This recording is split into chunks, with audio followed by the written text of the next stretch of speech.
ओम श्री शक्ति नमः। ओम श्री शक्ति नमः। ओम श्री शक्ति नमः।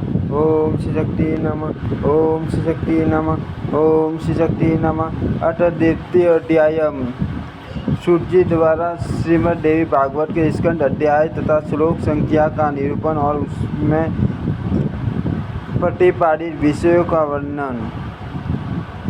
सूर्य बोले, हे मुनिजनों, मैं धन्य और महान भाग्यशाली हूँ जो कि आप महात्माओं ने वेद विष्णु तथा अत्यंत पुण्य पर श्रीमद् देवी भागवत महापुराण के संबंध में प्रश्न करके मुझे पवित्र बना दिया। इसलिए मैं सभी वेदों के तात्पर्य से युक्त सभी शास्त्रों और आगमों के रहस्य रूप सर्वोत्तम श्रीमद् देवी भागवत पुराण को आप लोगों से कहता हूँ। हे देवीगण, ब्रह्मा विष्णु महेश से स्तुति प्राय मुनिजनों के सतत ध्यान करने योग्य तथा योगियों को उनको मुक्ति देने वाली भगवती के सुंदर एवं कोमल चरण कमलों में प्रणाम करके मैं हर उच्च उत्तम पुराण का भक्तिपूर्वक विस्तार से वर्णन करूंगा, जो सभी रसों से युक्त शोभा संपन्न सभी रसों का निदान एवं श्रीमद् देवी भागवत के नाम से प्रसिद्ध है। वैदिक मार्गानुसार जिसे विद्या कहते हैं, जो सर्वदा आदि शक्ति कही जाती है, जिन्हें योगी लोग पराशक्ति भी कहते हैं, जो सर्व के भव बंधन काटने में निपुण तथा जो सबके हृदय देश में विराजती रहती हैं, और दुरात्मा प्राणी जिन्हें नहीं जान सकते, मुनियों के ध्यान करने पर जो शीघ्र प्रत्यक्ष दर्शन देती हैं, वे भगवती सर्वदा सिद्धि दायिनी बनी रहे, जो सत असत रूप जगत की सृष्टि करके अपनी जीवनात्मिक सत्व रज तम शक्ति द्वारा उसका पालन करती है तथा कल्याण में उसका संहार करके अकेले स्वयं लीला रमन करती है। उन समस्त विश्व की जननी भगवती का मैं मन ही मन स्मरण करता हूँ। ये संसार में प्रसिद्ध है कि ब्रह्मा ही संपूर्ण जगत के स्रष्टा हैं। साथ ही सभी वेदज्ञ तथा पुराण वेदा भी यही कहते हैं। उनका यह भी कथन है कि भगवान विष्णु के नाभि कमल से ही उन ब्रह्मा की उत्पत्ति हुई है, जो स्वतंत्र नहीं है, अपितु विष्णु की प्रेरणा से ही वे संसार की सृष्टि करते हैं। जब कल्पांत में स्वतः जलमय हो जाता है, तब केवल शेष से आप भगवान विष्णु शयन करते हैं और उन्हीं के नाभि कमल से ब्रह्मा का आविर्भाव होता है। इस प्रकार जब शस्त्र फन वाले शेष ही विष्णु के आधार हैं, तो फिर उन मुरारी को भी सर्वधार भगवान कैसे कहा जाए। प्रलयकालीन समुद्र का जल भी जो रस रूपी है और बिना पात्र रस कहीं ठहर नहीं सकता, अतः जो सब प्राणियों में शक्ति रूप से विराजती रहती है, मैं उन संपूर्ण संसार की जननी आदि शक्ति भगवती की शरण ग्रहण करता हूँ।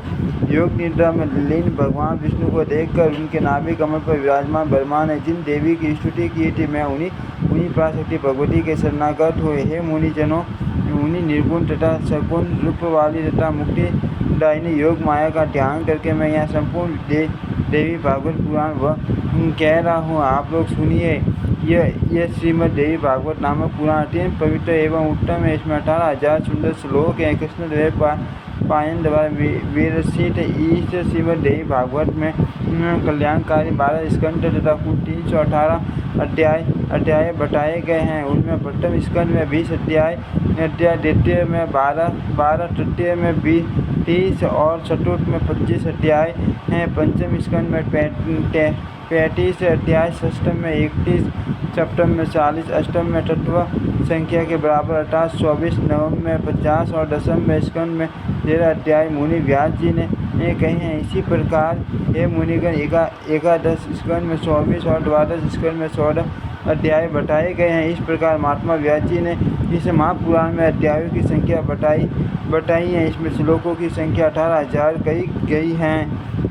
सर्ग प्रतिसर्ग वंश मनवंतर तथा वंशा इस प्रकार पुराणों के ये 5 लक्षण हैं, जो कल्याण में भगवती नित्या निर्गुणा व्यापक रूप से सृष्टि में स्थित रहने वाली विकार रहित योग गंभीर सबकी आधार रूपा तथा तुरीयावस्था में प्रतिष्ठित है। उन्हीं की सात्विक राजसिक तामसिक शक्तियाँ माँ सरस्वती, माँ लक्ष्मी तथा माँ काली नामक देवियों के रूप में प्रकट होती है। उन्हीं तीनों शक्तियों का सृष्टि के लिए शरीर धारण करना ही शास्त्र के विद्वानों के द्वारा सर्ग कहा गया है। तदंतर जगत के सृजन, पालन तथा संहार के लिए ब्रह्मा, विष्णु और महेश की उत्पत्ति कही गई है और उसे ही प्रतिसर्ग बताया गया है। संतवंशी, सूर्यवंशी राजाओं के वंश वर्णन तथा हिरण्यकशिपु आदि दैत्यों के वंश गठन को वंश कहा गया है।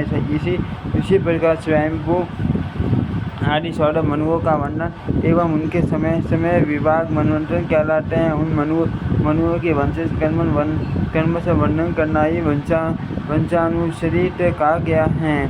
हे मुनिवर, इस प्रकार सभी पुराण उपर्युक्त 500 लक्षणों से युक्त होते हैं। 1.25 लाख श्लोकों का महाभारत नामक ग्रंथ भी व्यास ही नहीं रचा है। यह इतिहास कहलाता है कि जो वेद सम्मत होने के कारण 5वां वेद कहा गया है। सौनक जी बोले, हे सूर्य, हे वे पुराण कौन कौन से हैं और कितने हैं? हम लोगों को सुनने की उत्कट इच्छा है और आप सर्वर की हैं। अर्थ विस्तार से बताइए। कली काल से भयभीत हम ब्राह्मण नैमिषारण्य में भी रहते हैं। ब्रह्मा जी से मनोमय चक्र हमें देकर यह आदेश दिया था कि इसी चक्र के पीछे पीछे आप लोग जाए, जहाँ इस चक्र की नियमित सीन हो जाए। वह देश परम पवित्र कहा गया है। वहाँ कभी कलयुग का प्रवेश नहीं होगा। आप लोग वहाँ तब तक रहे जब तक पुण्य सतयुग न आ जाए। उनका वह वचन सुनकर तथा उनकी बातों को हृदय में रखकर हम लोग जब देशों के दर्शनार्थ उस मनोमय चक्र के पीछे चलते इसी स्थान पर पहुँचकर उसी चक्र की नेमी हम लोगों के देखते सील हो गई। तभी से यह स्थान परम पवित्र नैमी क्षेत्र के नाम से प्रसिद्ध हुआ। यहाँ कभी कली का प्रवेश नहीं होता। इसलिए मैंने अनेक ऋषि मुनियों, सिद्धगणों एवं कली से भयभीत महात्माओं के साथ यहाँ अपना निवास बना लिया। हम लोगों ने यहाँ पर पुरोटास आदि द्वारा अनेक पशु वध वीण यज्ञ किए हैं। जब तक सतयुग न आ जाए तब तक हम लोगों का यही रहने का दृढ़ निश्चय है। हे सूर्य, आप निश्चित रूप से हम लोगों के सौभाग्य से यहाँ आप पहुँचे हैं। इसलिए आप इस ब्रह्म समेत पावन पुराण की कथा कहिए। हे सूर्य, हम लोगों को सुनने की उत्कृष्ट इच्छा है और आप जैसे बुद्धिमान वक्ता भी प्राप्त हैं। हम लोग भी अपना सभी कार्य त्याग कर चित्त एकाग्र करके यहाँ स्थित हैं। हे सूर्य, आप चिरंजीवी हो तथा तीनों प्रकार के तापों दैविक भौतिक से मुक्त रहकर अब हम लोगों को परम पवित्र तथा कल्याणकारी श्रीमद् देवी भागवत पुराण सुनाइए, जिसमें धर्म, अर्थ और काम का विधिवत वर्णन किया गया है। महर्षि व्यास ने भी बताया है कि इसके द्वारा ज्ञान प्राप्त करके पुण्य उससे मुक्ति मिलती है। हे सूर्य, महर्षि वेद व्यास ने जिस पुराण को कहा है उसके मनोकथा चरित्रों को सुनने से हमारी कभी तृप्ति नहीं होती। सभी पुराणों का एकमात्र स्थान परम पवित्र समस्त संसार की जननी भगवती का लीला नाटक के समान चरित्र सभी पाप समूह का नाश करने वाला तथा सब प्रकार की अभिलाषाओं को पूर्ण करने वाला तथा भगवती के नाम से संबंधित श्रीमद् देवी भागवत महापुराण को प्रकट कीजिए। इस श्रीमद् देवी भागवती महापुराण शास्त्रायाम सीतायाम प्रथम स्कंदे ग्रंथ संख्या विषय वर्णन नाम द्वितीय अध्यायम। ओम श्री शक्ति नमः।